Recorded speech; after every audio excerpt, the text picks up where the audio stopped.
The year was 2019, and the Pacific War had been raging for 8 months. Enemy forces controlled 70% of the strategic islands, their advanced stealth technology making conventional airstrikes nearly impossible. American losses were mounting daily, and military strategists were calling it the unwinnable war. But in a classified briefing room buried 3 levels beneath Hickam Air Force Base in Hawaii, a decision was about to be made that would change everything.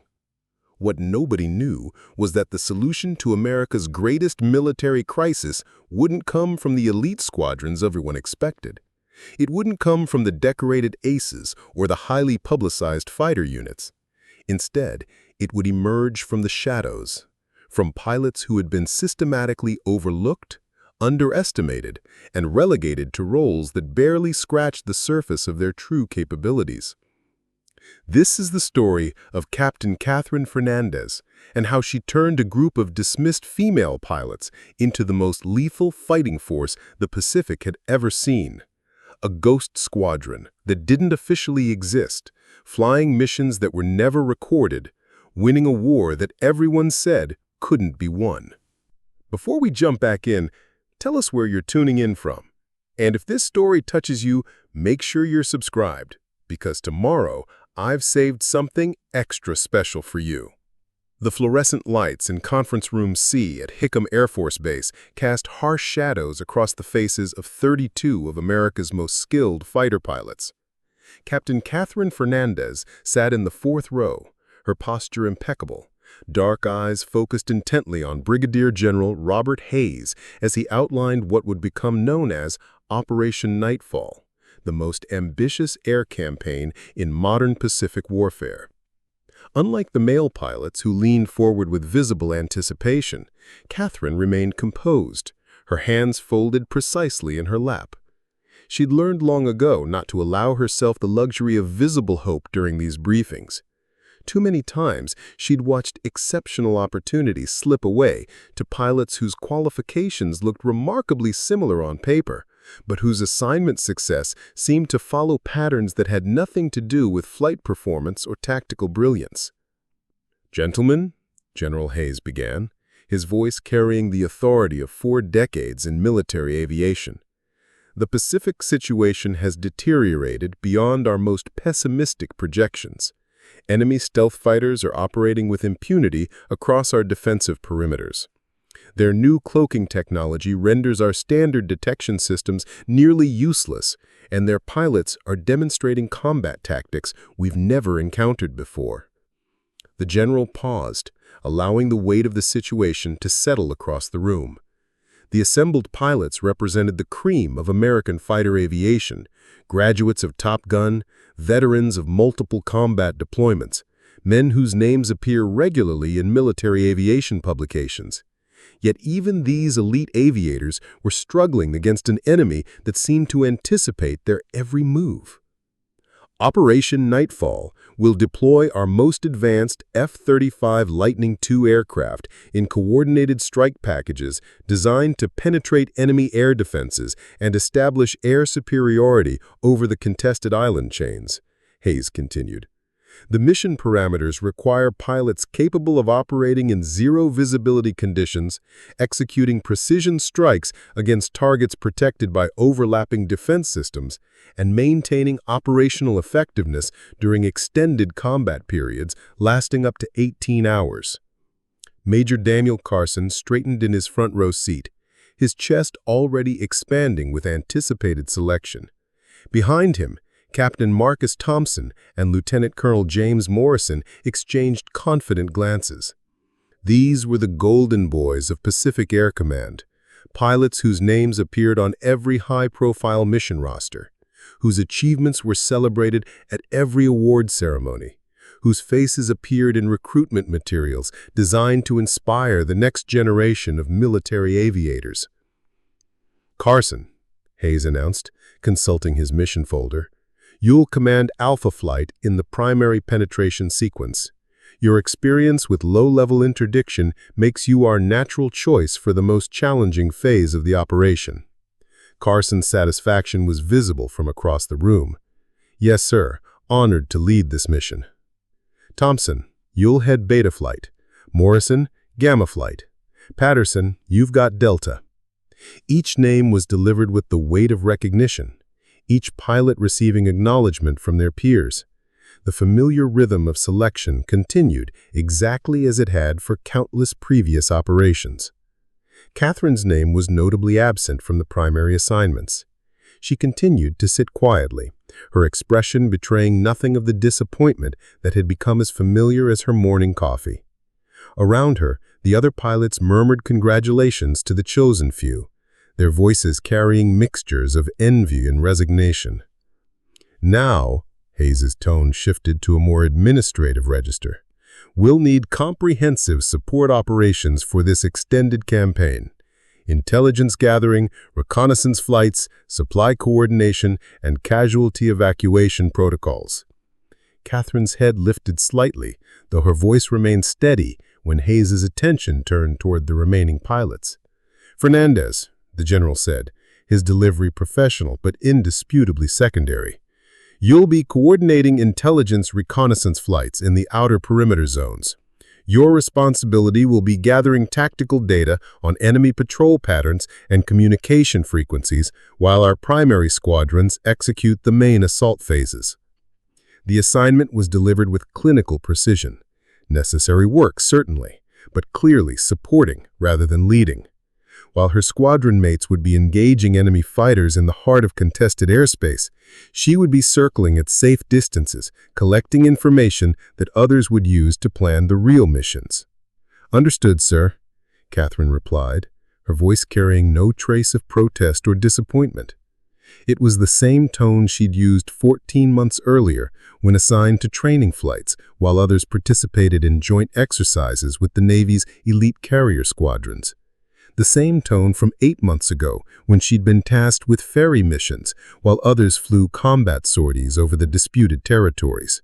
As the briefing concluded, pilots began filing out, their conversations immediately turning to aircraft specifications and tactical modifications. Carson clapped Morrison on the back, already strategizing about their approach to the stealth penetration sequences. 18 hours of continuous combat operations, he was saying, his voice filled with the excitement reserved for ultimate challenges. They're saying enemy response times average under 90 seconds. One mistake and you're facing 3-to-1 odds before you can call for backup. Thompson joined their group, his expression serious but determined. The key is maintaining formation integrity while operating under total electronic warfare conditions. Our communication systems will be compromised, navigation will be unreliable, and target identification will depend entirely on visual confirmation at extremely close range. Their technical discussion revealed the true complexity of Operation Nightfall. This wasn't simply another air superiority mission, but a campaign that would push American pilots into combat scenarios unlike anything they'd previously encountered. The enemy's technological advantages had transformed aerial warfare into something requiring not just exceptional flying skills, but unprecedented levels of tactical innovation and adaptability. Captain Lisa Martinez, one of the few other women in the squadron, approached Catherine as the briefing room continued to empty. Her expression carried the diplomatic concern of someone navigating similar challenges. Tough assignment shuffle, Martinez said carefully. Reconnaissance work in those outer zones is going to be more dangerous than they're acknowledging. Enemy patrol patterns suggest they're specifically hunting for intelligence-gathering aircraft. Catherine gathered her materials with practiced efficiency. Intelligence operations are critical to mission success. Someone needs to provide the tactical picture for the primary squadrons. Martinez studied her friend's face, searching for cracks in the professional facade. You know your combat simulation scores from last quarter were higher than Carson's, right? Your tactical innovation ratings actually exceeded Thompson's by significant margins. Simulation scores don't always translate to real-world performance under combat stress, Catherine replied, though they both understood this was diplomatic deflection. The truth hung unspoken between them, that despite consistently exceptional performance in every measurable category, Catherine somehow never made it onto the assignment lists that mattered. As they walked through the corridors of the Pacific Air Command building, past walls lined with photographs of legendary fighter pilots, Martinez pressed the conversation forward. Remember the red flag exercise 6 months ago? You demonstrated tactical innovations that the evaluation team called revolutionary approaches to modern air combat. Your after-action report became required reading for squadron commanders across 3 different commands. Catherine paused beside a photograph of Colonel Sarah Chen, one of the first women to achieve ace status in modern aerial warfare. Chen's confident expression seemed to challenge the current state of assignment equity, representing possibilities that felt simultaneously inspiring and frustratingly distant. "Different exercises, different requirements," Catherine said, though her tone lacked conviction. "Revolutionary tactical innovations," Martinez repeated firmly. "The evaluation specifically noted your ability to develop combat solutions that exceeded established doctrine while maintaining mission effectiveness under extreme stress conditions." Their conversation was interrupted by approaching footsteps.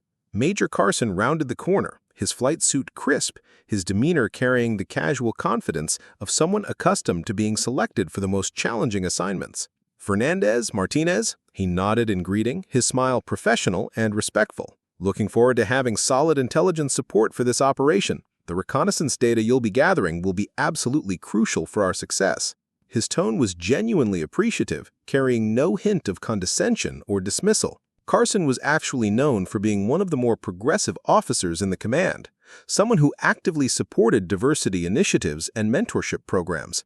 Yet his casual assumption that intelligence gathering represented the natural extension of their capabilities revealed unconscious biases that were perhaps more frustrating than outright discrimination would have been. "We'll provide comprehensive tactical intelligence," Catherine assured him. "The outer perimeter zones will give us excellent visibility into enemy operational patterns." "Excellent. The intelligence picture is going to be critical, especially with these new stealth fighters we're facing. Their capabilities are still largely unknown, and understanding their tactics, communication protocols, and operational limitations could make the difference between mission success and catastrophic failure." Carson's concerns were well-founded. The enemy's technological advantages had created information gaps that traditional reconnaissance methods couldn't effectively address. Understanding their tactics, communication protocols, and operational limitations would require intelligence gathering that went beyond routine surveillance flights. Speaking of which, have you reviewed the latest briefings on their cloaking technology? Some pretty significant implications for detection and engagement protocols. Catherine had not only reviewed the technical briefings, but had identified several potential tactical countermeasures that weren't being considered by the primary mission planners. Her analysis suggested approaches that could neutralize many of the enemy's technological advantages, but submitting unsolicited tactical recommendations rarely resulted in serious consideration. "I'm familiar with the technical specifications," she replied diplomatically. "Good. Well, I should get to the pre-mission briefings. Final tactical coordination session starts in 30 minutes. Carson headed towards the operations center, leaving the 2 women alone in the corridor. Martinez waited until his footsteps faded before speaking. "You literally developed 3 different tactical approaches to countering their stealth technology, didn't you?" "Contributing ideas is part of supporting mission effectiveness," Catherine replied, but Martinez caught the slight edge of frustration in her voice. "Right. Supporting mission effectiveness." Martinez's tone carried years of accumulated understanding about how contributions from certain demographics seem to be categorized differently than identical contributions from others. They continued walking toward the flight operations complex, passing through sections of the base that told the story of Pacific military aviation. Hickam had been home to countless pivotal moments, the first trans-Pacific flights, experimental aircraft that revolutionized aerial warfare, pilots who had shaped the evolution of modern combat aviation. The irony wasn't lost on either woman that this legacy of innovation and tactical evolution seemed to have very specific assumptions about who was qualified to contribute to its continuation. Despite documented evidence of exceptional capability and tactical brilliance, opportunities for leadership and innovation remained persistently elusive. In the distance, they could see the F-35 Lightning II fighters that would carry Operation Nightfall into enemy territory. The aircraft sat in perfect formation, their angular surfaces reflecting the Hawaiian sun, representing the pinnacle of American air superiority technology.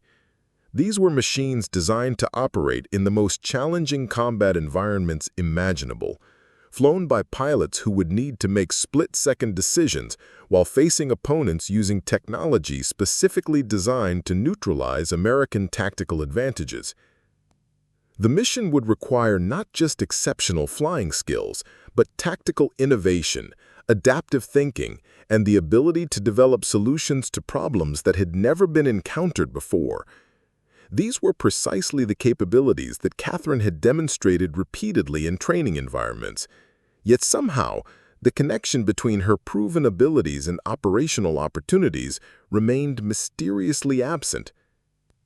"You know what's really frustrating?" Martinez said as they approached the operations building. "Half the pilots selected for primary missions have concerning patterns in their adaptation to new tactical scenarios. Carson's performance reviews show he struggles with tactical flexibility under stress. Thompson has documented difficulties with electronic warfare countermeasures.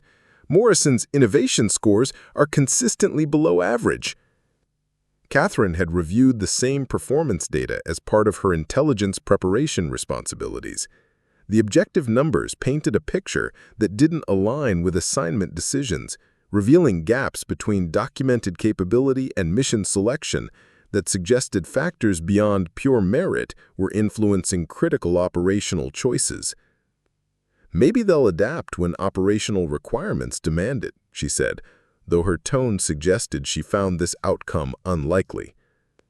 "Maybe," Martinez replied, checking her watch. "I need to get to my own briefing. Transport coordination has its own complexities for this operation." She paused, meeting Catherine's eyes with an expression that carried both friendship and professional concern. "But when this thing goes wrong, and the intelligence suggests it will go wrong, don't let them forget what you're capable of." Alone now, Catherine continued toward her assigned aircraft preparation area. The reconnaissance planes assigned to intelligence-gathering missions were different from the sleek fighters that would carry the primary assault. They were designed for endurance and sensor capability rather than combat performance, built to observe and report rather than engage and destroy. As she began reviewing mission parameters and flight routes, the sound of F-35 engines drew her attention skyward. A formation of the primary mission aircraft was conducting final preparation flights, their pilots testing systems and procedures that would soon be employed against an enemy that had proven capable of neutralizing American air superiority through technological innovation. Watching them fly, Catherine found herself mentally analyzing their formation patterns, identifying tactical opportunities they weren't exploiting, recognizing communication gaps that could prove catastrophic under combat conditions. It was an unconscious habit developed through years of studying advanced aerial warfare, a skill that had been honed through countless hours of tactical analysis and strategic planning. What she couldn't know was that very soon, those theoretical tactical innovations would become matters of survival for American forces facing an enemy more capable than anyone had anticipated. The conventional approaches being employed by the primary squadrons were about to encounter opposition specifically designed to exploit their limitations, and the distinction between primary missions and support operations would collapse under circumstances no one had anticipated. The Pacific wind carried the sound of departing aircraft across the base, leaving behind the silence that seemed to hold its own form of anticipation. Catherine completed her mission preparation, unaware that she was standing on the threshold of events that would transform not only her own career, but fundamental assumptions about tactical innovation and combat leadership in modern aerial warfare. Preparing and narrating this story took us a lot of time, so if you're enjoying it, subscribe to our channel. It means a lot to us. Now back to the story. 3 days after the Operation Nightfall briefing, the classified training facility beneath Wheeler Army Airfield hummed with activity that didn't appear on any official schedules. In Simulator Base 7, the advanced combat training systems were running scenarios that pushed beyond standard operational parameters. complex tactical situations involving electronic warfare, stealth countermeasures, and multi-vector combat engagements that most pilots never encountered outside of experimental programs. Captain Catherine Fernandez emerged from her third consecutive hour of advanced tactical simulation, her flight suit showing the effects of sustained high-stress training. The scenarios she'd been running weren't part of any reconnaissance preparation curriculum. Instead, she'd been testing tactical theories that had been developing in her mind for months, innovative combat approaches that addressed the specific challenges American forces were facing against the enemy's new technology. Technical Sergeant Andy Foster, the night shift supervisor for the classified training facility, watched the performance readouts with growing fascination. In her 12 years of managing advanced combat simulations, she had never seen anyone consistently achieve the tactical success rates that Catherine was demonstrating against scenarios specifically designed to be unsolvable using conventional doctrine. Catherine's voice came back steady and controlled, despite having just completed a virtual engagement that required managing 12 different tactical variables simultaneously while operating under complete electronic warfare conditions. Just finishing this sequence, Sergeant. Testing a new approach to multi-vector stealth intercepts. On Foster's monitoring screens, the data told an extraordinary story. Success rates that exceeded established benchmarks for elite combat units. Tactical innovation scores that ranked above documented performance from Top Gun instructors. Most remarkably, her solutions to impossible scenarios were demonstrating approaches that military strategists hadn't considered. What Foster couldn't see was the broader context of Catherine's training regimen. This wasn't casual skill maintenance, but systematic preparation for combat scenarios that exceeded anything in the official training curriculum. She had been analyzing intelligence reports, studying enemy tactical patterns, and developing countermeasures for situations that the primary mission planners seemed to believe were theoretically manageable. The simulation concluded with a complex victory condition that required neutralizing 6 enemy stealth fighters while protecting 3 damaged Allied aircraft and maintaining formation integrity during a strategic withdrawal. Catherine completed it flawlessly, achieving mission success despite facing opposition specifically designed to exceed American tactical capabilities. "Unbelievable," Foster muttered, reviewing the tactical sequence data. "Ma'am, can I ask you something?" "Go ahead," Catherine replied, beginning her post-simulation equipment shutdown. "I've monitored hundreds of pilots through these advanced scenarios. Your tactical innovation capabilities are unlike anything in our performance databases. Why aren't you flying primary combat missions?" It was a question Catherine had learned to navigate diplomatically. Different mission requirements need different skill sets. Intelligence gathering requires its own specialized capabilities. But Foster wasn't easily deflected. "With respect, ma'am, intelligence gathering doesn't require someone who can develop real-time tactical solutions to problems that our best strategists consider unsolvable. What you just demonstrated in there could revolutionize how we approach stealth combat operations." As Catherine emerged from the simulator, Foster handed her the performance printout. The numbers were impressive even to someone accustomed to exceptional results. Tactical success rates averaging 94% across scenarios designed to test the limits of human cognitive capability under extreme stress conditions. "Do you mind if I include this data in our tactical development reports? This kind of performance could be valuable for improving our combat training protocols." Catherine hesitated. Exceptional performance had a way of drawing attention she preferred to avoid, especially when it exceeded the documented capabilities of pilots assigned to primary missions. "Just routine training, Sergeant. Nothing special about it."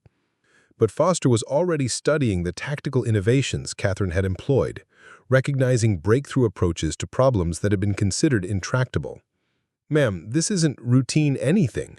You just solved tactical scenarios that we use to demonstrate the limitations of current combat doctrine." Their conversation was interrupted by the arrival of Captain Jennifer Walsh, an intelligence officer who had been quietly tracking unusual activity in the classified training facilities. Her appearance wasn't coincidental. Walsh had been monitoring after-hours training sessions that seemed to exceed standard preparation requirements. "Working late again, Fernandez?" Walsh asked, though her tone suggested she already understood the scope of what she was witnessing. "Just maintaining proficiency on tactical systems," Catherine replied carefully. Walsh glanced at the performance data Foster was holding, her analytical mind immediately grasping the implications. "Mind if I take a look?" Foster handed over the printout, and Walsh's eyebrows rose as she scanned the tactical success rates. "These numbers exceed the performance benchmarks for our most elite combat units. Significantly." "That's what I was trying to tell Lieutenant Fernandez," Foster said, pulling up historical comparative data on her tablet. "I've been reviewing her training records over the past year. She's been running these advanced tactical scenarios regularly, always during off-duty hours, always pushing into combat parameters that exceed standard operational requirements." The three women stood in the quiet simulator facility, surrounded by the soft hum of cooling electronics and the weight of unspoken recognition. Walsh was the first to voice what they were all thinking. "You've been preparing for combat scenarios beyond what's required for reconnaissance missions. Scenarios that match exactly what the Operation Nightfall primary squadrons will face." Catherine's expression remained carefully neutral. "Comprehensive preparation benefits overall mission effectiveness. Understanding the full tactical picture helps with intelligence gathering." It was a reasonable explanation that didn't account for the sophistication and intensity of her training regimen. Walsh recognized the diplomatic deflection, but chose not to press directly. "Foster, how do these performance numbers compare to the primary mission pilot data you have on file?" The sergeant consulted her records, though she already knew the answer. "Lieutenant Fernandez's tactical innovation scores exceed every primary pilot's documented capabilities. Her success rates against advanced scenarios are superior to anyone in the squadron. Her strategic thinking under pressure is, well, it's basically unprecedented." The implications hung in the air like an unspoken indictment of the assignment process. The pilot with the highest demonstrated capability for the mission's most demanding requirements had been relegated to reconnaissance status, while pilots with concerning limitations in tactical flexibility had been selected for primary combat roles. Walsh made a decision that would prove significant in the coming crisis. "Fernandez, I'm going to ask you a direct question, and I'd appreciate a direct answer. If circumstances required it, could you successfully lead combat operations against the enemy's advanced stealth fighters?" Catherine considered her response carefully. A truthful answer would acknowledge capabilities that exceeded her current assignment parameters. A diplomatic deflection would maintain the status quo, but potentially compromise mission effectiveness when lives were at stake. "If circumstances required it, I believe I could contribute effectively to combat operations in whatever capacity serves mission success," she said finally. It was a carefully worded response that avoided direct claims while acknowledging potential. Walsh recognized the political calculation behind the phrasing and appreciated both the honesty and the discretion. "That's good to know," Walsh said, "because the intelligence briefings I've been reviewing suggest that Operation Nightfall may face challenges that exceed our initial planning assumptions." Foster looked between the two officers, sensing undercurrents she didn't fully understand. "Is there something concerning about the mission planning?" Walsh hesitated, clearly weighing how much to reveal. "Let's just say that the enemy's capabilities have been evolving faster than our tactical doctrine. Having backup capabilities that exceed minimum requirements could prove essential." What Walsh couldn't reveal was the classified intelligence suggesting that the enemy's stealth technology included adaptive artificial intelligence that learned from each engagement, developing countermeasures specifically designed to neutralize American tactical approaches. The combat scenarios that Operation Nightfall would face might require tactical innovations that went far beyond established doctrine. As they prepared to leave the training facility, Foster made one final observation. "Lieutenant, I've seen a lot of pilots come through here. Different backgrounds, different specialties, different approaches to combat training. but I've never seen anyone prepare for missions they weren't assigned to with the intensity you bring to these sessions." "Preparation is never wasted," Catherine replied. "No, but this level of preparation suggests you're anticipating responsibilities beyond your current assignment, almost like you know something the rest of us don't." The comment was more perceptive than Foster realized. Catherine had been analyzing mission parameters, intelligence reports, and pilot performance data for months. Her conclusion was that Operation Nightfall would likely exceed the capabilities of its assigned pilots, and that contingency planning wasn't just prudent, it was essential for preventing catastrophic failure. As they walked across the darkened base toward their respective quarters, Walsh fell into step beside Catherine. The night air carried the sound of distant aircraft engines, other operations continuing around the clock as the military machine maintained readiness for the escalating Pacific conflict. "Off the record," Walsh said quietly, "I've been analyzing threat assessments for Operation Nightfall. The intelligence picture has been evolving, and not in ways that favor our current tactical approach." Catherine waited for her to continue. "The enemy's stealth fighters aren't just using advanced cloaking technology. They're employing adaptive artificial intelligence that learns from each engagement, developing countermeasures specifically designed to neutralize American tactical approaches. The combat scenarios we'll face could exceed anything in our training databases." The information confirmed Catherine's own analysis. The gap between mission requirements and pilot preparation was larger than anyone in the command structure seemed to recognize. "Are you planning to brief the primary squadrons on these developments?" Catherine asked. "I've submitted updated intelligence assessments through proper channels. Whether that information affects tactical planning or pilot assignments is above my authority level." Walsh paused. "But I wanted to make sure our auxiliary capabilities were aware of the potential complexity." They had reached the point where their paths diverged toward different sections of the base housing. Walsh turned to face Catherine directly. "Tomorrow's mission briefing is going to reveal intelligence that fundamentally changes what we're asking these pilots to do. The enemy's capabilities have evolved beyond our planning assumptions, and the tactical challenges will require innovations that exceed standard doctrine." She paused, choosing her words carefully. "When that happens, the distinction between primary and support roles may become less important than who can actually develop solutions to problems we've never faced before." With that observation, Walsh headed toward her quarters, leaving Catherine alone under the star-filled Pacific sky. The base around her maintained its constant activity as personnel prepared for an operation that would test the boundaries of American air superiority. What none of them fully understood yet was that those boundaries were about to be challenged not just by advanced enemy technology, but by tactical scenarios that would reveal the true cost of assignment decisions based on factors other than pure capability and innovation. Catherine stood for a moment longer, mentally reviewing the tactical approaches she had been developing and the real-world applications they might soon face. Her preparation had been more thorough than anyone realized, her capabilities more extensive than her assignments suggested, and her readiness for leadership more complete than the command structure acknowledged. Soon, very soon, those hidden preparations would face their ultimate test. But first, the illusion that conventional approaches would be sufficient needed to collapse under the weight of reality. The enemy's next move would provide exactly that catalyst.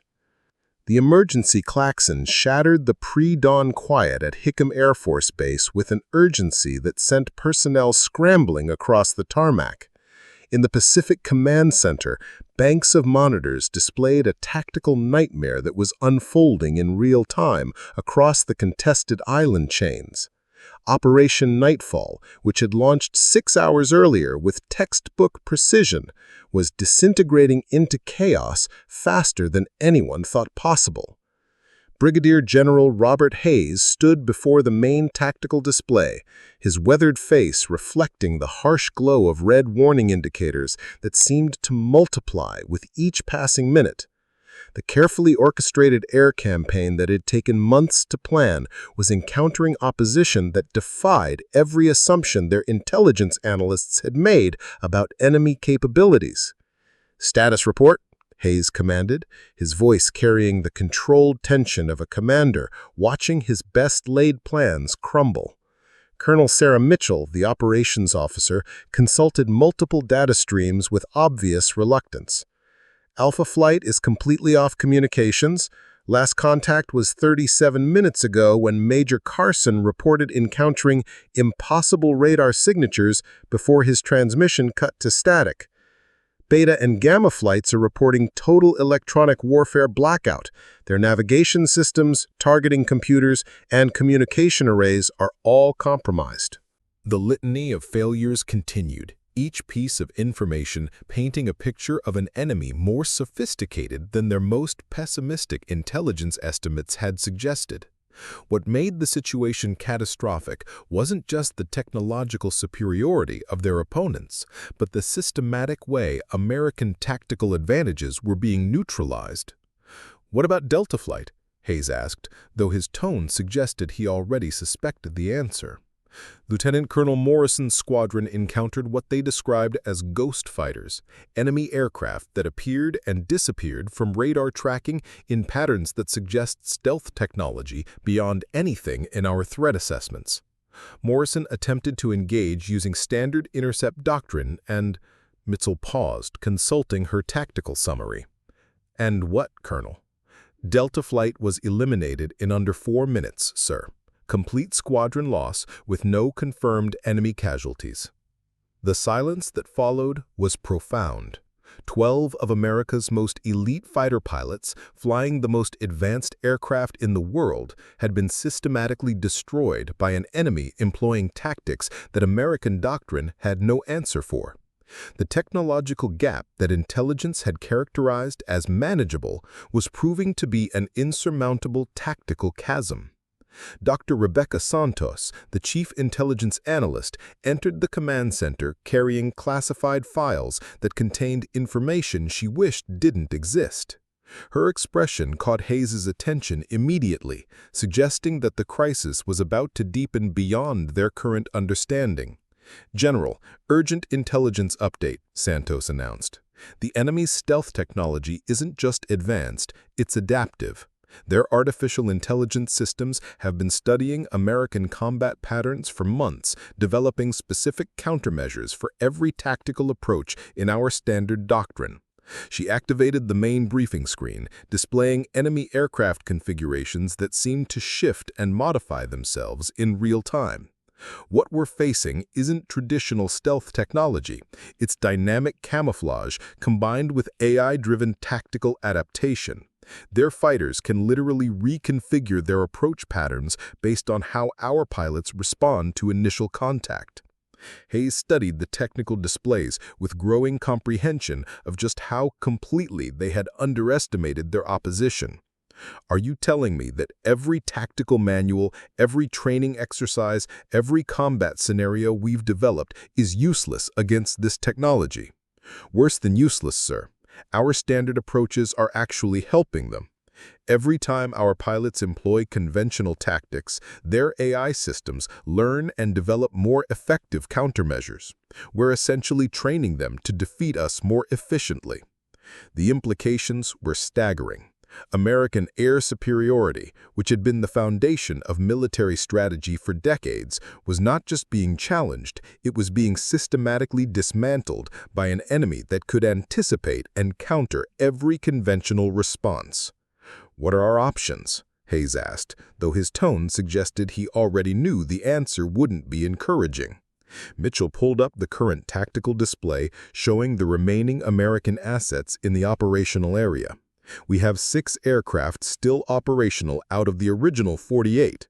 Our pilots are reporting that standard engagement protocols result in immediate targeting by enemy systems. They're essentially flying blind against opponents who can predict their every move." "Abort the mission," Hayes said grimly. Recall all remaining aircraft and implement emergency extraction protocols. Sir, Santos interjected, there's another complication. The enemy's adaptive AI systems have evolved beyond our initial intelligence. They're now actively hunting our reconnaissance and support aircraft. The outer perimeter zones that we considered safe are being systematically compromised. The tactical display updated to show enemy fighter formations moving toward areas where American support operations were conducting what had been assumed to be low-risk intelligence-gathering missions. The careful separation between primary combat operations and support activities was collapsing as the enemy demonstrated capabilities that extended far beyond the contested combat zones. Captain Fernandez is conducting reconnaissance operations in Sector 7. That area is now showing active enemy stealth fighter presence, Mitchell reported, consulting her pilot tracking display. Hayes felt the weight of command decisions that had seemed reasonable 6 hours earlier, but were now exposing pilots to dangers that exceeded anything in their planning scenarios. The mission that was supposed to establish American air superiority was instead demonstrating American vulnerability against opposition that had evolved beyond their ability to counter effectively. "Get me a direct communication link to all reconnaissance aircraft," Hayes ordered. "We need to extract our people before this situation deteriorates further." Technical Sergeant Lisa Rodriguez, the senior communications specialist, attempted to establish contact with the scattered American aircraft still operating in the combat zone. Her efforts met with electronic interference that suggested enemy capabilities extended beyond tactical adaptation to include sophisticated communication warfare. "Sir, we're getting massive electronic warfare interference across all communication frequencies. The enemy appears to be jamming our extraction protocols while simultaneously targeting our aircraft with precision that suggests they can track our people despite stealth countermeasures." The technological superiority that American forces had relied on for decades was being turned against them by an enemy that had studied their methods and developed specific countermeasures for every advantage they had assumed was insurmountable. Captain Jennifer Walsh entered the command center carrying intelligence reports that would fundamentally alter their understanding of what they were facing. Her expression suggested that the crisis was about to reveal dimensions that went beyond technological challenges to strategic miscalculations at the highest levels. "General, urgent intelligence update," Walsh announced. "The enemy's stealth technology isn't just advanced, it's adaptive. Their artificial intelligence systems have been studying American combat patterns for months, developing specific countermeasures for every tactical approach in our standard doctrine." She activated a secondary display, displaying detailed analysis of American pilot performance patterns. "They have psychological profiles, tactical preferences, and response patterns for every major combat pilot in Pacific Command. Our most experienced aviators aren't just facing superior technology, they're facing an enemy that knows their individual combat behaviors better than they know themselves." The revelation added a personal dimension to the technological crisis. The pilots who had been selected for their experience and proven capabilities were actually at greater disadvantage because their established patterns made them predictable to an enemy intelligence system that had been studying them specifically. "Are you saying that experience and training are liabilities in this environment?" Hayes asked. "Experience based on conventional doctrine, yes, sir. The enemy's AI systems can predict and counter responses from pilots who rely on established tactical patterns. What they can't predict are approaches that fall outside their analytical parameters, tactical innovations that don't exist in their historical databases." Mitchell was already consulting pilot availability reports, searching for alternatives that might offer advantages against opposition specifically designed to counter American capabilities. "Sir, we have limited reserve pilots available, but their experience levels are significantly below standard deployment thresholds."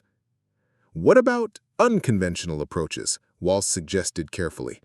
"Pilots whose tactical thinking doesn't conform to standard doctrine patterns might actually have advantages in this environment." Hayes studied the tactical display showing the systematic destruction of American air superiority, weighing impossible choices against catastrophic alternatives. The mission parameters had evolved beyond their planning capabilities. Their primary aircraft were being systematically eliminated, and their most experienced pilots were proving to be liabilities against opposition specifically designed to counter their capabilities. "Where exactly is Captain Fernandez operating?" he asked, consulting the reconnaissance flight tracking display. "Sector 7, sir," Mitchell replied. "She's been gathering intelligence on enemy patrol patterns while maintaining radio silence protocols." "Has she encountered enemy contact?" "Unknown, sir. Her last scheduled communication check was 40 minutes overdue, but radio silence protocols make it difficult to determine whether that indicates problems or successful evasion procedures." Santos consulted her intelligence analysis workstation, pulling up data that added another layer of complexity to their understanding of the tactical situation. "General, there's something else. The enemy's adaptive systems show analytical gaps in their tactical databases. They have extensive information on our primary combat pilots, but limited data on support and reconnaissance personnel." The implication was significant. While the enemy had spent months developing countermeasures for American elite combat pilots, they had devoted less analytical resources to understanding the capabilities and tactical approaches of pilots assigned to support roles. "Are you suggesting that our support pilots might actually have tactical advantages in this environment?" Hayes asked. "It's possible, sir. Pilots whose combat approaches aren't well documented in standard databases might be more difficult for their AI systems to predict and counter." Walsh pulled up personnel files on her tablet, reviewing capabilities that had been overlooked during the original mission planning.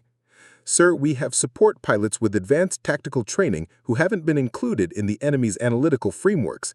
Their combat approaches might offer solutions that fall outside established pattern recognition." Hayes studied the remaining tactical options, recognizing that conventional wisdom about pilot assignments and capability utilization was being challenged by circumstances that required thinking beyond established hierarchies and assumptions. "Time to enemy contact with our remaining reconnaissance assets. Estimated 12 minutes until enemy stealth fighters reach Sector 7, sir." The crisis was accelerating beyond their ability to implement conventional solutions.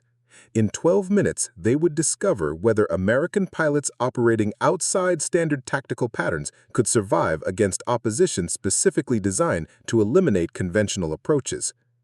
What none of them realized was that 8 miles above the Pacific, Captain Catherine Fernandez was about to demonstrate that some capabilities couldn't be predicted by artificial intelligence systems, no matter how sophisticated their analytical algorithms had become.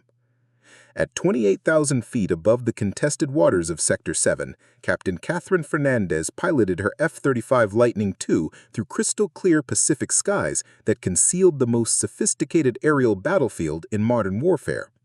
Her reconnaissance aircraft hummed with electronic systems designed for intelligence gathering, but her mind was processing tactical data that revealed patterns the enemy's artificial intelligence had never encountered before. What the command center couldn't see was that Catherine had been tracking anomalous radar signatures for the past 20 minutes, ghost returns that appeared and vanished in ways that suggested stealth technology beyond anything in their threat assessments. But instead of following standard evasion protocols that would have made her predictable to enemy analytical systems, she had been employing tactical approaches that existed nowhere in documented American doctrine. "Reconnaissance 7, this is Pacific Control," crackled through her headset with unusual urgency. "Immediate priority message. Return to base immediately. Enemy stealth fighters are converging on your operational area." Catherine's response was calm despite the implications. "Pacific Control, Reconnaissance 7. I copy the threat warning, but I'm detecting tactical opportunities that weren't anticipated in our intelligence briefings."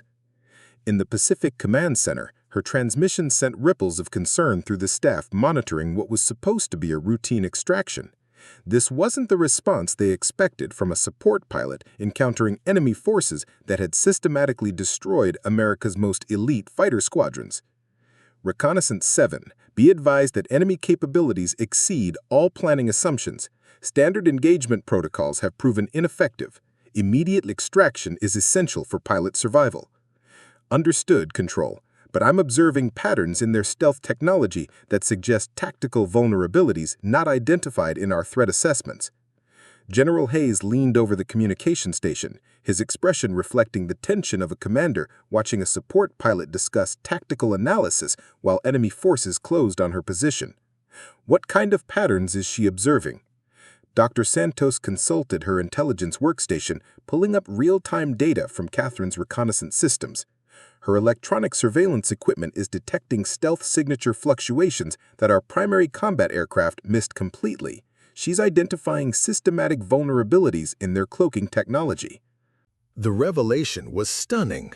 While elite combat pilots had been overwhelmed by enemy capabilities, a reconnaissance pilot was discovering tactical advantages that could potentially shift the entire balance of the engagement. "How is that possible?" Colonel Mitchell asked. "Our most experienced combat pilots couldn't identify any exploitable weaknesses in their stealth systems." "Because they were looking for weaknesses within established tactical frameworks," Captain Walsh replied, studying Catherine's sensor data. "She's approaching the problem from analytical angles that aren't covered in standard combat doctrine." High above the Pacific, Catherine was demonstrating exactly what Walsh meant. Instead of attempting to engage the enemy using conventional intercept patterns, she was employing surveillance techniques to map their stealth technology's operational parameters.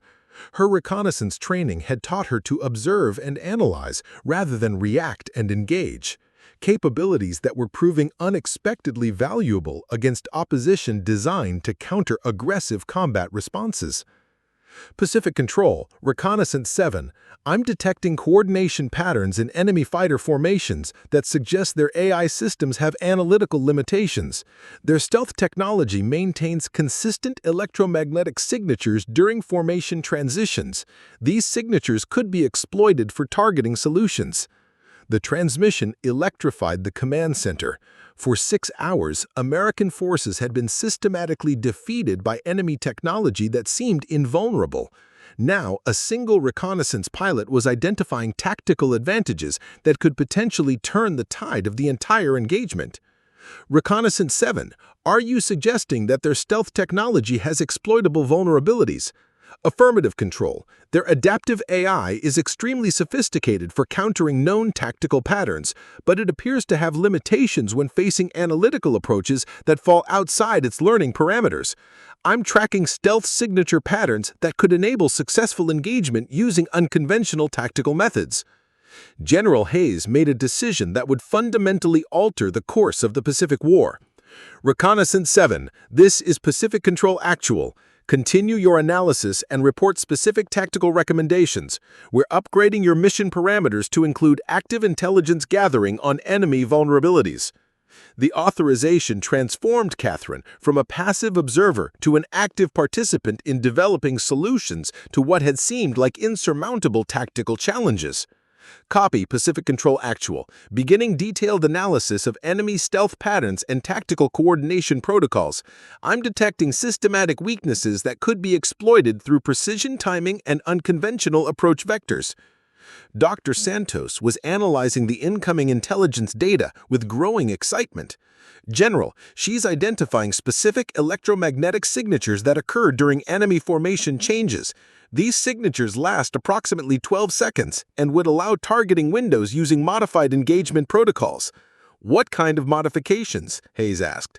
Approaches that combine reconnaissance techniques with combat applications.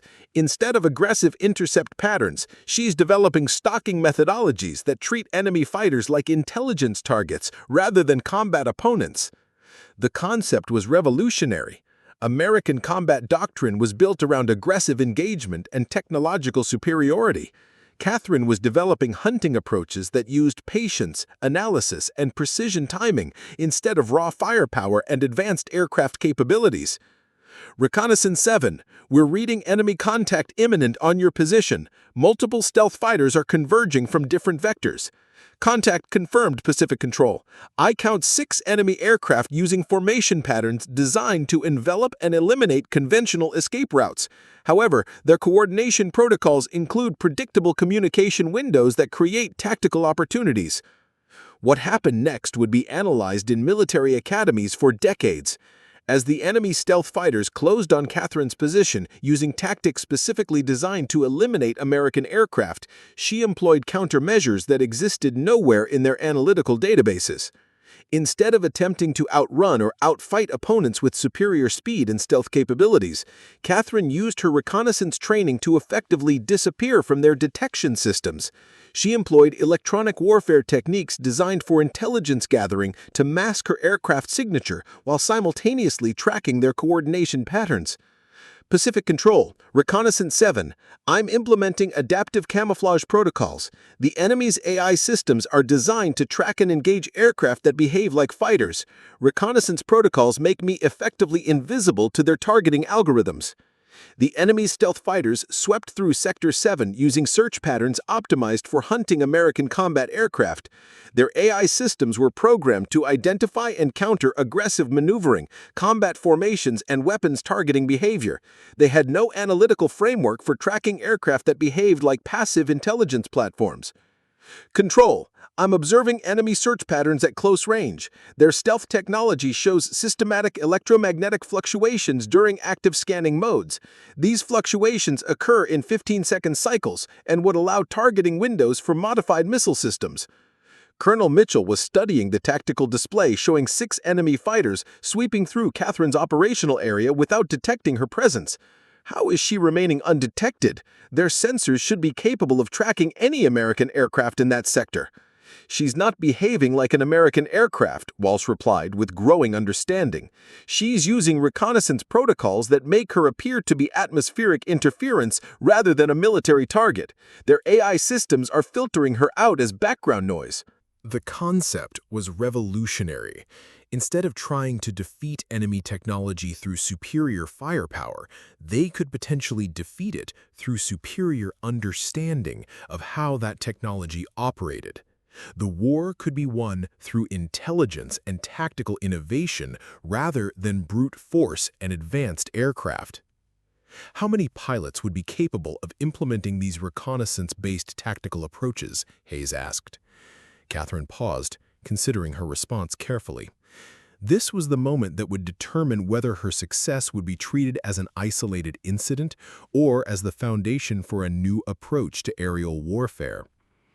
Sir, these methods require pilots trained in intelligence analysis, electronic warfare, and extended surveillance techniques. Standard combat training doesn't include the observational skills necessary for this type of tactical innovation. Are you saying that our most experienced combat pilots wouldn't be able to employ these techniques effectively? I'm saying that different missions require different skill sets. The capabilities needed to exploit enemy AI vulnerabilities aren't the same as those required for conventional air-to-air combat. Colonel Mitchell pulled up personnel files on his tablet, searching for pilots with the specialized training that Catherine's approach required. How many pilots in Pacific Command have reconnaissance and intelligence analysis backgrounds? 12 female pilots currently assigned to support roles have advanced training in electronic warfare, intelligence gathering, and surveillance techniques, Captain Walsh replied, consulting her personnel database. Most of them have been relegated to transport, reconnaissance, and communication duties despite having tactical qualifications that match or exceed our primary combat pilots. The implication was unavoidable. The pilots best equipped to implement tactical approaches that could win this war were the same ones who had been systematically excluded from combat operations based on assumptions that had proven not just wrong, but catastrophically counterproductive. Dr. Santos activated a third display showing comparative performance data that painted a stark picture of institutional blind spots. General, our assignment patterns have consistently placed pilots with intelligence and analysis capabilities in support roles, while selecting pilots optimized for conventional combat doctrine for primary missions. Against an enemy specifically designed to counter conventional combat doctrine, Walsh added, this assignment strategy has proven not just ineffective, but actively detrimental to mission success. General Hayes absorbed the data with the growing realization that the solution to their most critical military crisis had been available all along, hidden within their own personnel assignments and institutional assumptions. Captain Fernandez, in your assessment, could other pilots with similar backgrounds successfully implement these tactical innovations? Yes, sir. The reconnaissance methodologies I used aren't unique personal capabilities. They're applications of training and analytical approaches that several other pilots possess but haven't been given opportunities to employ in combat situations. Are you talking about forming specialized squadrons using unconventional tactical approaches?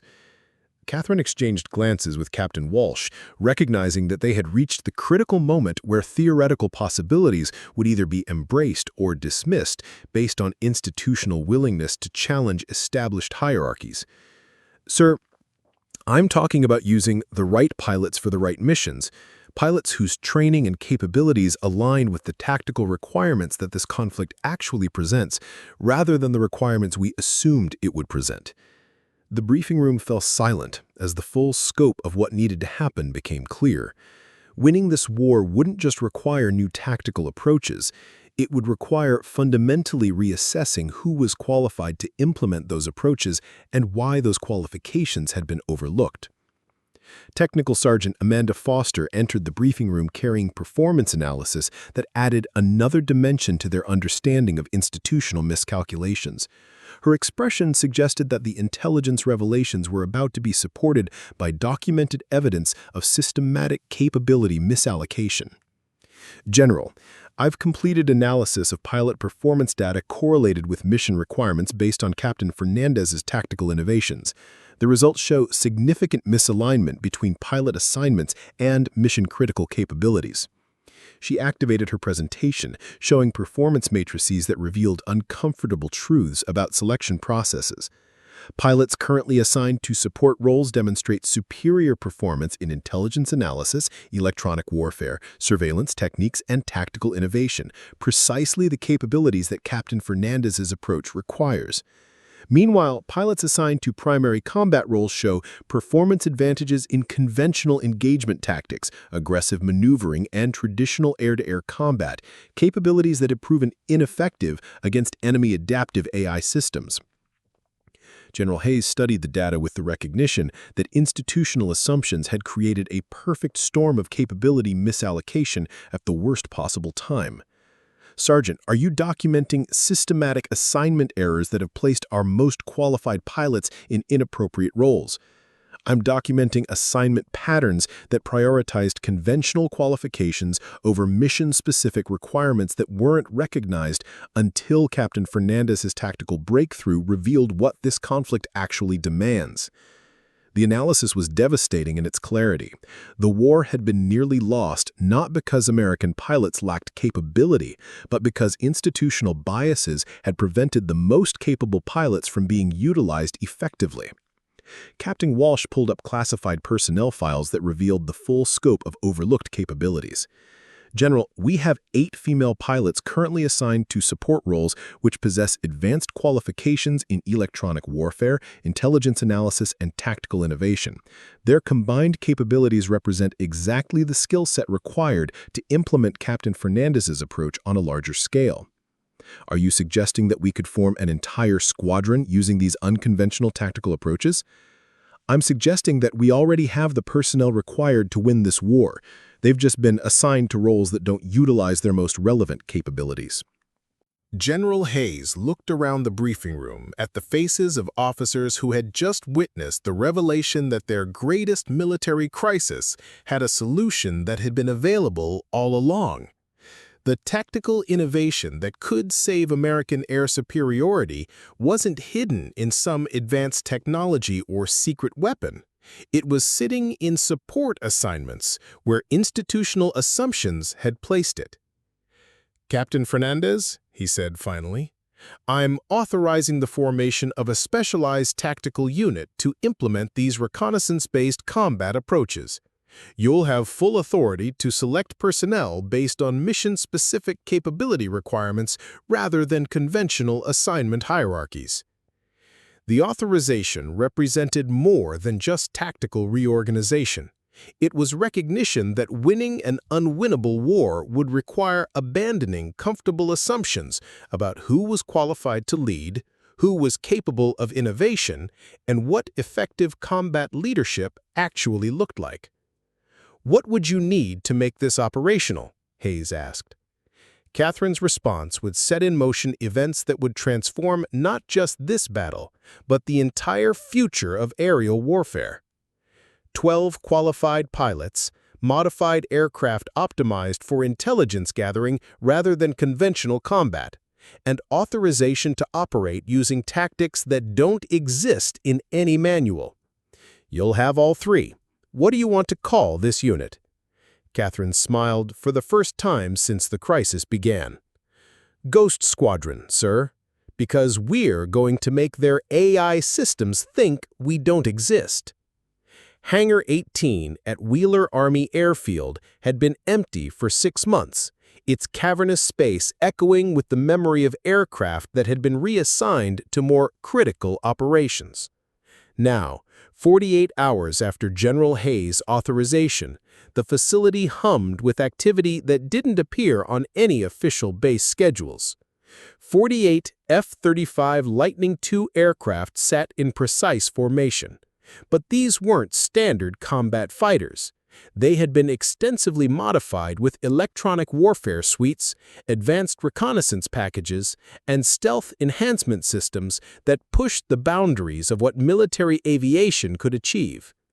Captain Catherine Fernandez stood before a group of 11 women whose service records read like a catalog of overlooked excellence. Each pilot had been selected not for their conventional combat experience, but for capabilities that military doctrine had never recognized as mission-critical until 48 hours ago. Together, they represented the most unconventional fighting force ever assembled by the United States Air Force. "Ladies," Catherine began, her voice carrying the authority of someone who had just redefined aerial warfare. "Everything you've been told about your limitations, your appropriate roles, and your place in military aviation is about to be proven wrong. We are not here to support the war effort. We're here to win it."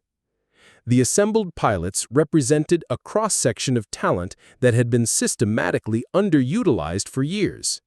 Captain Maria Santos, an electronic warfare specialist who had developed countermeasures for enemy communication systems. Lieutenant Sarah Chen, whose intelligence analysis had identified enemy supply patterns that conventional reconnaissance had missed. Captain Jennifer Brooks, whose tactical innovations in stealth technology had been implemented across multiple aircraft platforms without recognition. "Our enemy's artificial intelligence has spent 18 months studying conventional American combat tactics. It knows how our elite pilots think, how they respond to threats, and how to counter every approach in our tactical manuals. But it has never encountered pilots who think like intelligence analysts, who approach combat as a reconnaissance problem, and who treat warfare as an extended surveillance operation." Lieutenant Amanda Rodriguez, whose cyber warfare expertise had been relegated to communication support duties, raised her hand. "Ma'am, are you saying that our backgrounds in intelligence and reconnaissance are actually advantages in combat situations?" "I'm saying that against this particular enemy, your backgrounds are the only advantages that matter. Conventional combat skills are liabilities because they make pilots predictable to enemy AI systems. Unconventional approaches make us invisible." The concept was revolutionary, but it was supported by documented evidence from Catherine's encounter with enemy forces. The tactical data showed that aggressive combat maneuvering resulted in immediate targeting, while reconnaissance techniques enabled extended observation and analysis without detection. Captain Lisa Martinez, who had been analyzing enemy communication patterns for 8 months without recognition, consulted her tactical notes. "Ma'am, I've been tracking enemy coordination protocols from my transport assignments. Their AI systems use predictable communication windows during formation changes. Those windows could be exploited for targeting solutions. exactly the kind of intelligence that conventional combat pilots never gather because they're focused on immediate engagement rather than extended analysis. Your transport missions have given you insights into enemy behavior that our primary combat squadrons never developed. Technical Sergeant Rebecca Foster entered the hangar carrying aircraft modification reports that detailed the extensive changes that had transformed standard F-35s into platforms optimized for Ghost Squadron's unique mission requirements. The modifications represented innovations that pushed military aviation into territory that had never been explored. Ladies, your aircraft have been configured specifically for reconnaissance-based combat operations. Enhanced electronic warfare suites for communication disruption, advanced stealth packages for extended observation missions, and precision targeting systems optimized for the tactical windows that Captain Fernandez identified. She gestured toward the modified aircraft, each one representing technological capabilities that exceeded anything in standard military inventory. These aren't fighters in the conventional sense. They're intelligence platforms with combat capability, designed to think and observe before they act. Lieutenant Diana Thompson, whose background in psychological operations had been considered irrelevant to aerial warfare, studied the aircraft modifications with growing understanding. Sergeant, are these systems designed to analyze enemy AI behavior in real time? More than analyze, they're designed to manipulate enemy AI responses by providing false information that triggers predictable tactical reactions. You'll be able to influence enemy behavior while remaining undetected. The implications were staggering. Ghost Squadron wouldn't just be fighting enemy aircraft. They would be fighting the artificial intelligence systems that controlled enemy aircraft, using psychological warfare techniques adapted for technological opponents. Captain Walsh entered the hangar carrying classified intelligence reports that revealed the full scope of what Ghost Squadron would be facing in their first operational deployment. Her expression suggested that the mission parameters had evolved beyond even their enhanced understanding of enemy capabilities. Ladies, urgent intelligence update, Walsh announced. Enemy forces have begun deploying adaptive countermeasures specifically designed to hunt American reconnaissance aircraft. They've identified that their previous defeats involved intelligence-gathering operations and are now actively targeting support aircraft. The revelation added urgency to their preparations. The enemy's AI systems were learning from their encounter with Catherine, developing new tactical approaches designed to eliminate the reconnaissance methods that had proven effective. How sophisticated are these countermeasures? Catherine asked. Extremely. They're using coordinated hunting patterns that specifically target aircraft exhibiting surveillance behavior. Their AI systems have been programmed to identify and eliminate passive intelligence-gathering operations. Lieutenant Chen consulted her analysis tablet, reviewing enemy tactical evolution patterns. Ma'am, this suggests that our window of tactical advantage may be limited. If their AI systems continue adapting, our reconnaissance approaches might become predictable. Which is why we need to stay ahead of their adaptation cycle, Catherine replied. Every mission needs to employ different tactical approaches so their AI systems can't develop effective countermeasures. Captain Santos activated her electronic warfare workstation, displaying enemy communication intercepts that revealed the scope of their adaptive capabilities. Ma'am, I'm tracking enemy AI coordination protocols. Their systems are sharing tactical information across multiple engagement zones. What they learn from encounters in one area is immediately distributed to forces in other regions. The enemy's capability for real-time tactical evolution meant that Ghost Squadron couldn't rely on static approaches to reconnaissance-based combat. They would need to innovate constantly, staying ahead of artificial intelligence systems specifically designed to learn and adapt. Ladies, Catherine said, recognizing the challenge they faced, we're not just fighting an enemy with superior technology. We're fighting an enemy that learns from every encounter and shares that knowledge instantaneously across their entire force structure. Lieutenant Rodriguez pulled up cyber warfare analysis showing enemy network architecture. Ma'am, their network communication systems use quantum encryption protocols that are nearly impossible to disrupt using conventional electronic warfare. but I've identified systematic vulnerabilities in their coordination timing that could be exploited." "What kind of vulnerabilities?" Catherine asked. "Their AI systems require confirmation protocols between units during tactical decisions. These protocols create communication delays that last approximately 8 seconds. During those delays, their coordination is degraded and they become vulnerable to precisely timed attacks. The intelligence revealed another layer of enemy weakness that could be exploited through careful timing and coordination. Ghost Squadron's advantage wouldn't come from superior firepower, but from superior understanding of how enemy systems operated under stress." Dr. Santos entered the hangar carrying performance analysis that documented the unique capabilities each Ghost Squadron pilot brought to their unconventional mission requirements. Her research had identified specific talents that conventional military evaluation had never recognized as combat relevant.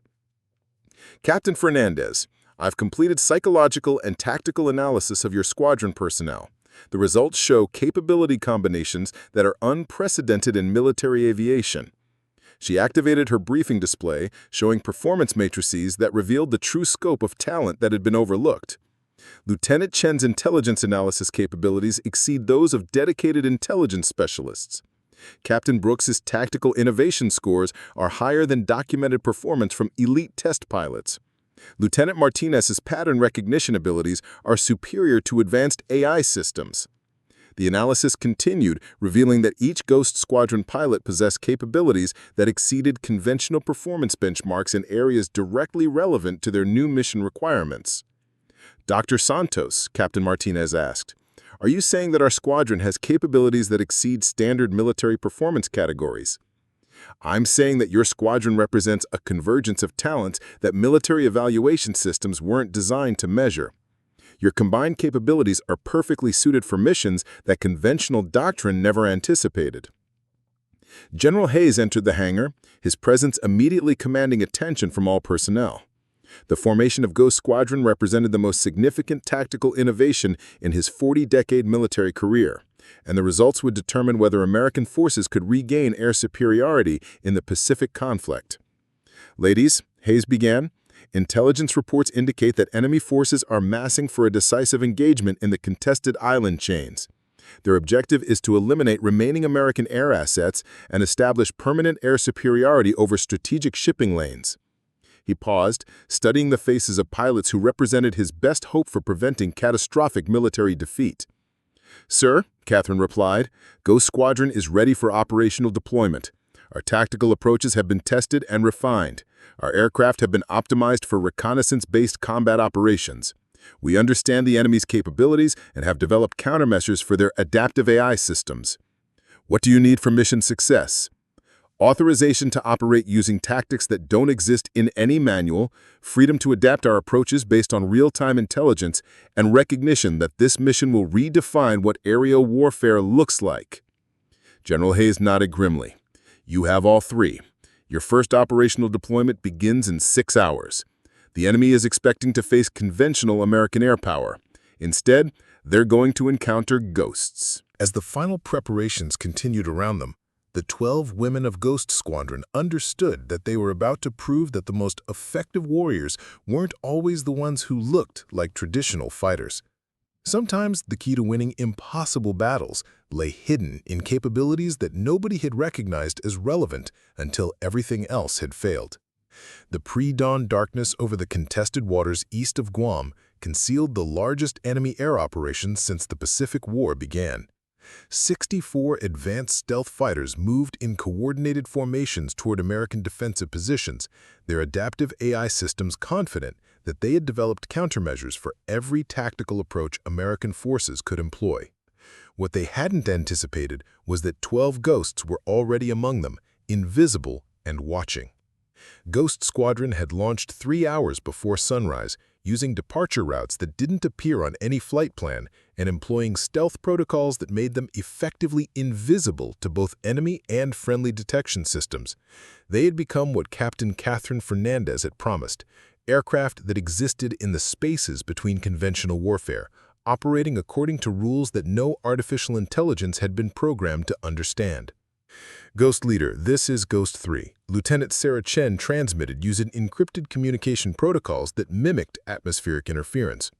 I'm tracking enemy formation Alpha 7, 64 aircraft and coordinated attack patterns, but their AI coordination shows systematic vulnerabilities during formation transitions. Catherine studied her tactical display showing enemy forces that believed they were approaching unsuspecting American defensive positions. In reality, they were being analyzed, cataloged, and prepared for engagement by pilots they couldn't detect using methods they couldn't predict. Copy, Ghost 3. All units maintain observation protocols. We map their entire coordination structure before we engage. The approach was revolutionary. Conventional combat doctrine emphasized immediate engagement when enemy contact was established. Ghost Squadron was treating the enemy formation like an intelligence target, gathering comprehensive tactical data before revealing their presence. Ghost Leader, Ghost 5 here, Captain Maria Santos reported. I'm intercepting enemy AI communication protocols. Their systems are coordinating attack sequences based on predicted American defensive responses. They're expecting conventional intercept patterns from our remaining fighter squadrons. What kind of defensive responses are they predicting? Aggressive intercept maneuvers using standard combat formations. Their AI systems have pre-calculated countermeasures for every approach in American tactical doctrine. They're essentially flying a mission against opponents they believe they've already defeated. Lieutenant Amanda Rodriguez, monitoring cyber warfare channels, added critical intelligence. Ghost Leader, Ghost 8. Enemy AI systems are sharing real-time tactical updates across all formation elements, but their communication windows occur during specific coordination sequences that create 8-second vulnerabilities. The intelligence painted a picture of an enemy force that was technologically superior but tactically predictable. Their AI systems had become so sophisticated at countering American approaches that they had created systematic weaknesses that could be exploited by pilots thinking outside conventional parameters. Ghost Leader, Ghost 6, Captain Jennifer Brooks transmitted. I'm detecting systematic patterns in their stealth technology modulation. During attack approach sequences, their cloaking systems cycle through predictable electromagnetic signatures. These cycles could be exploited for targeting solutions. Catherine absorbed the intelligence from her squadron, recognizing that they had gathered more useful tactical information in 30 minutes than conventional reconnaissance had collected in 8 months of conflict. But the real test would be implementing that intelligence in combat against an enemy specifically designed to counter American military capabilities. All Ghost units prepare for Phase 2 operations. We're going to demonstrate that their AI systems have been analyzing the wrong opponents. In the Pacific Command Center, General Hayes watched tactical displays showing enemy formations approaching American positions with overwhelming force superiority. The conventional response would be to scramble remaining fighter squadrons for defensive intercept missions that intelligence suggested would result in catastrophic losses.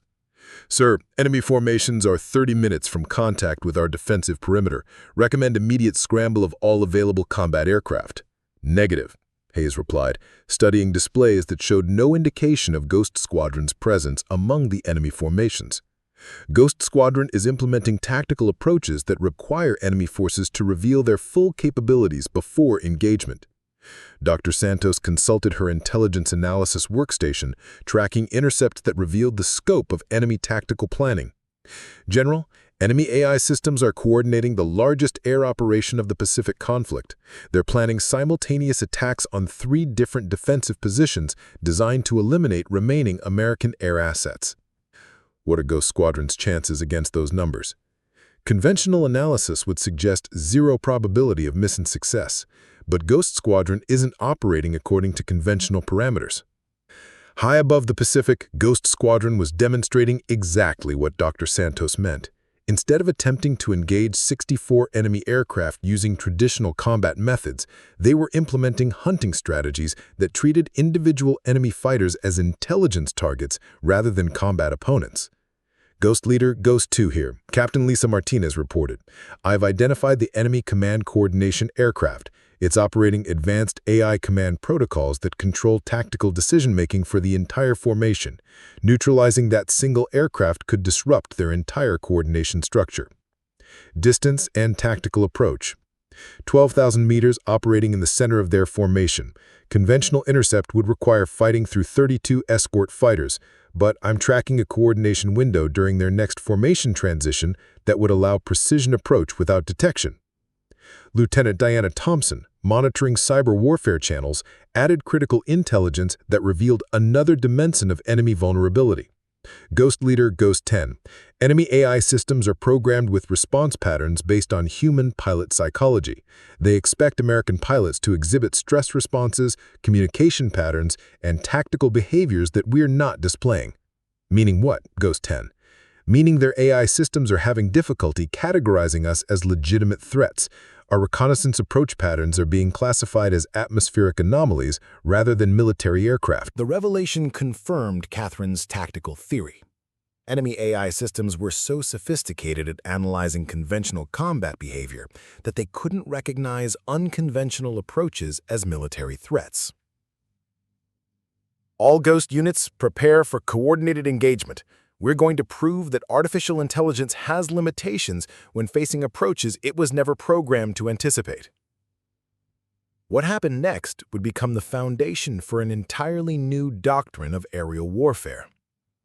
Ghost Squadron implemented simultaneous attacks on enemy coordination systems while remaining invisible to AI detection protocols, using precision timing that exploited the systematic vulnerabilities they had identified through extended observation. Ghost Leader, initiating engagement on enemy command aircraft, Catherine transmitted, beginning an approach that combines stealth technology with reconnaissance techniques to achieve targeting solutions that conventional tactics couldn't duplicate. The enemy command aircraft, operating at the center of its formation with complete confidence in AI protection protocols, never detected the approach that would fundamentally alter the balance of the Pacific conflict. Ghost Squadron's weapon systems locked onto targets using electromagnetic signatures that the enemy's AI had dismissed as background interference. Target acquired. Ghost Leader engaging. The precision missile strike eliminated the enemy command aircraft with surgical accuracy that demonstrated capabilities beyond anything in conventional warfare databases. But the real breakthrough wasn't the successful attack. It was what happened to the enemy formation when their AI coordination systems suddenly lost their central command structure. Ghost Leader, Ghost 3. Enemy formation is experiencing systematic coordination failure. Their AI systems are reverting to individual combat protocols without centralized command guidance. The enemy formation, which had operated with perfect coordination while under AI command, suddenly became 63 individual aircraft operating according to separate tactical algorithms. The technological advantage that had made them invulnerable became a liability when their coordination systems were disrupted. All Ghost units, implement hunter-killer protocols. Enemy aircraft are now operating as individual targets without coordinated support. Ghost Squadron dispersed throughout the enemy formation, using reconnaissance techniques to track and eliminate individual enemy aircraft that could no longer coordinate their defensive responses. The hunting methodology that had seemed defensive during the observation phase became devastatingly effective during the engagement phase. Ghost Leader, Ghost 5. Enemy aircraft Alpha 27 eliminated. Their AI systems didn't recognize my approach pattern as a legitimate threat until weapons release. Ghost Leader, Ghost 8. Multiple enemy targets eliminated using cyber warfare disruption of their AI decision-making protocols. Their systems are confused by attack patterns that don't match their analytical parameters. The battle continued with Ghost Squadron systematically eliminating enemy aircraft using tactics that artificial intelligence systems couldn't anticipate or counter. The engagement demonstrated that technological superiority could be neutralized through tactical innovation that operated outside established analytical frameworks. Ghost Leader, Ghost 6. Enemy formation strength reduced by 60%. Remaining aircraft are attempting to withdraw, but their AI systems can't develop effective escape protocols against approaches they can't categorize. In the Pacific Command Center, tactical displays showed enemy formations that had approached with overwhelming superiority being systematically destroyed by forces that barely register on conventional detection systems. How is this possible? Colonel Mitchell asked, watching displays that showed impossible tactical results.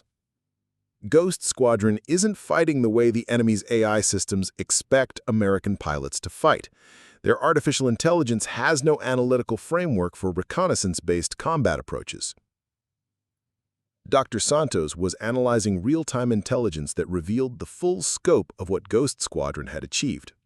General, they've eliminated 47 enemy aircraft while suffering 0 casualties. More importantly, they've demonstrated that enemy AI systems can be defeated through approaches that fall outside their programming parameters. The tactical victory was unprecedented, but its strategic implications were even more significant. Ghost Squadron had proven that the seemingly unwinnable Pacific War could be won through innovations that challenged every assumption about modern aerial warfare. Ghost Leader, mission parameters achieved. Enemy formation eliminated using reconnaissance-based tactical approaches. AI coordination systems prove vulnerable to unconventional engagement protocols. Outstanding work, Ghost Squadron. Return to base for tactical debrief and mission analysis. As Ghost Squadron turned toward home, they were unaware that their first operational deployment had fundamentally altered the trajectory of the Pacific War. The enemy's artificial intelligence systems were now facing an opponent they couldn't analyze, predict, or counter. Pilots who fought like intelligence analysts and thought like reconnaissance specialists. The unwinnable war had just become winnable, and the hunters had learned what it felt like to become the hunted.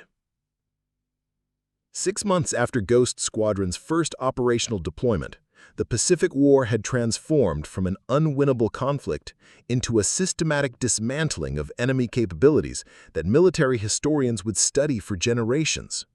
The contested island chains that had once been enemy strongholds now flew American flags, and the adaptive artificial intelligence systems that seemed invincible were being systematically reprogrammed in captured enemy facilities.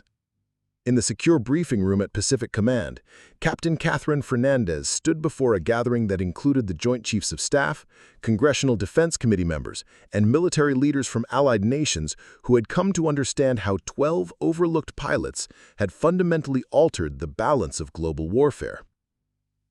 The enemy's adaptive AI systems were designed around a fatal assumption, Catherine began, activating displays that showed the complete tactical evolution of the Pacific conflict. They assumed that American military capabilities could be understood through analysis of conventional combat behavior. They never anticipated pilots who approached warfare as an intelligence problem rather than a tactical engagement. Admiral Rebecca Harrison, Chief of Naval Operations, leaned forward in her seat. "Captain, our preliminary analysis suggests that Ghost Squadron achieved tactical results that exceed anything in modern military history. Can you explain how reconnaissance-based approaches proved more effective than conventional aerial superiority tactics?" The enemy's AI systems were programmed to counter human pilot psychology and establish tactical doctrine. They could predict and neutralize any approach that appeared in American training manuals. But they had no analytical framework for pilots who thought like intelligence analysts and fought like reconnaissance specialists. General Hayes, who had authorized Ghost Squadron's formation during the crisis that nearly lost the war, consulted his mission summary reports. The final statistics are unprecedented.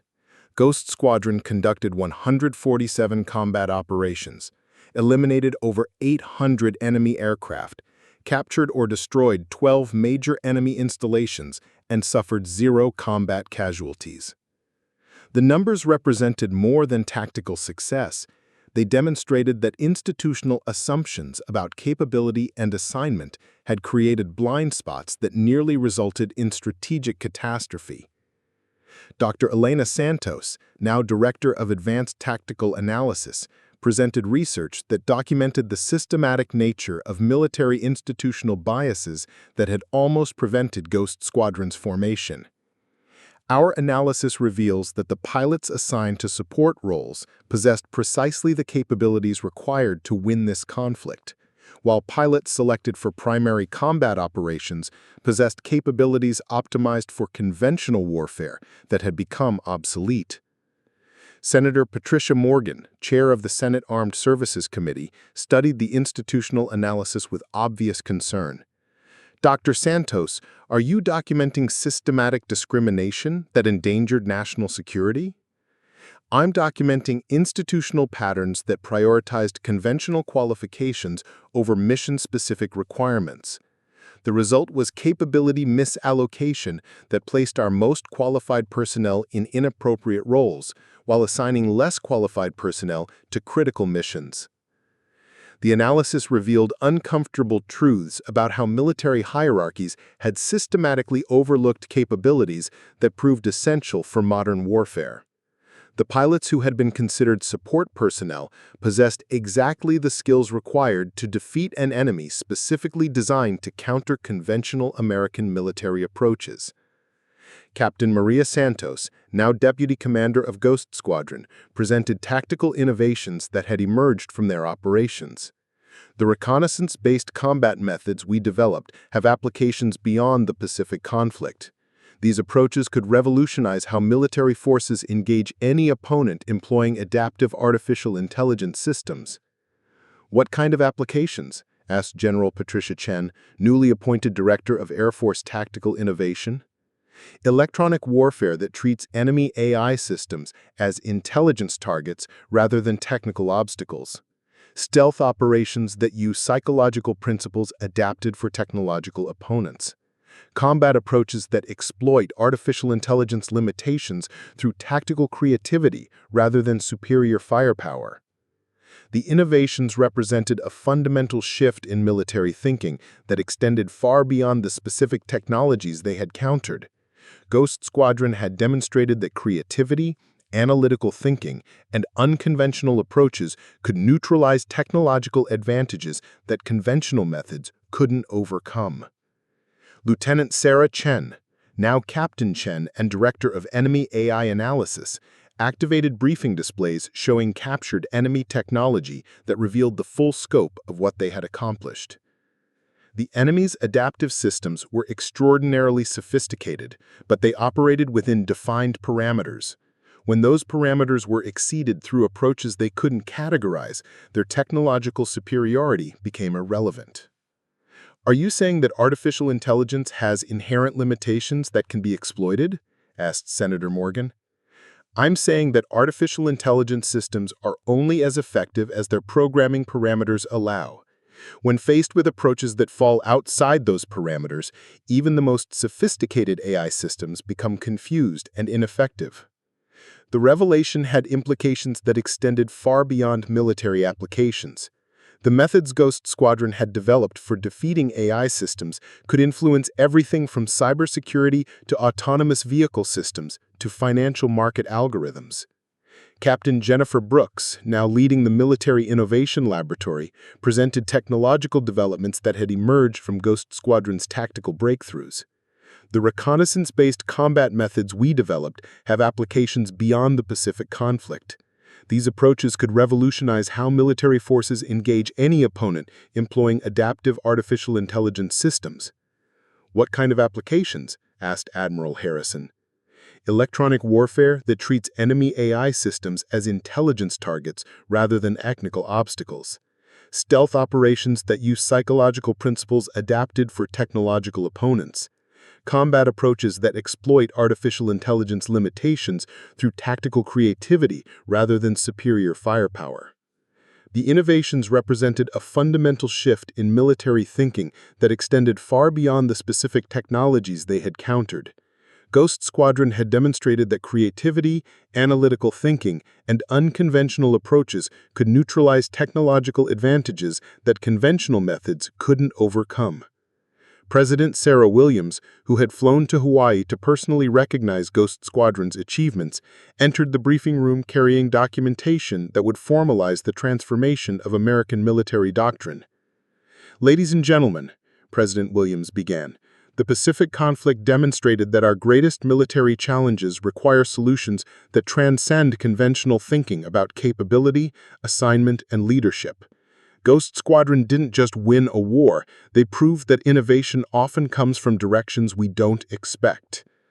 She paused, studying the faces of officers who had witnessed the transformation of military aviation through approaches that challenged every established assumption. Captain Fernandez, on behalf of the United States of America, I'm presenting you and Ghost Squadron with the Presidential Unit Citation for extraordinary heroism and tactical innovation that prevented strategic military defeat and revolutionized modern warfare. The recognition was unprecedented for a unit that had existed for less than a year, but the scope of their achievements had redefined what military excellence could accomplish when institutional barriers were removed. More importantly, the President continued, I'm authorizing the expansion of Ghost Squadron tactical approaches throughout all branches of the military. The reconnaissance-based combat methods you developed will become standard training for all military personnel facing technologically adaptive opponents. General Hayes stepped forward, carrying orders that would complete the institutional transformation that Ghost Squadron's success had initiated. Captain Fernandez, you are being promoted to colonel and assigned as Director of Unconventional Warfare Tactics.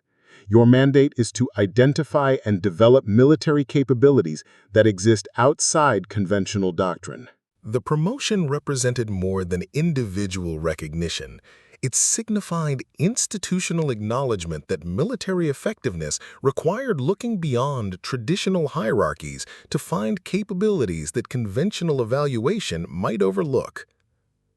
Colonel Fernandez, President Williams said, what would you say to military leaders who are struggling to identify unconventional capabilities within their own organizations? Catherine considered her response carefully, recognizing that her words would influence military policy for decades to come. Madam President, the most dangerous assumption in military planning is that capability looks like what we expect it to look like. The pilots who can win tomorrow's wars might not be the ones who look like they won yesterday's wars. She paused, thinking about the 11 women who had transformed from overlooked support personnel to legendary combat leaders. Innovation often comes from people whose approaches don't fit established patterns, whose thinking challenges conventional wisdom, and whose capabilities have been systematically underestimated. The key is creating systems that recognize excellence, regardless of where it comes from or what form it takes.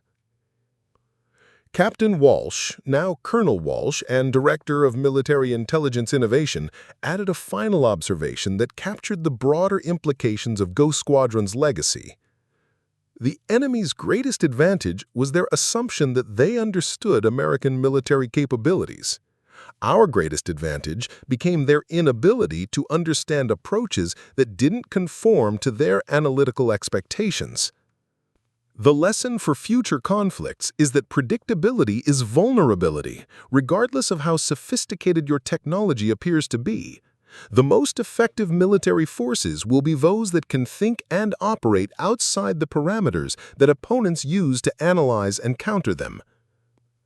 The briefing concluded, and the assembled leaders prepared to implement doctrine changes that would reshape American military strategy.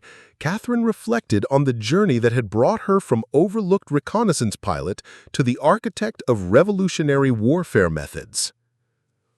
The Pacific War had ended not with superior technology or overwhelming force, but with recognition that excellence could emerge from unexpected directions when institutional barriers were removed and unconventional thinking was embraced.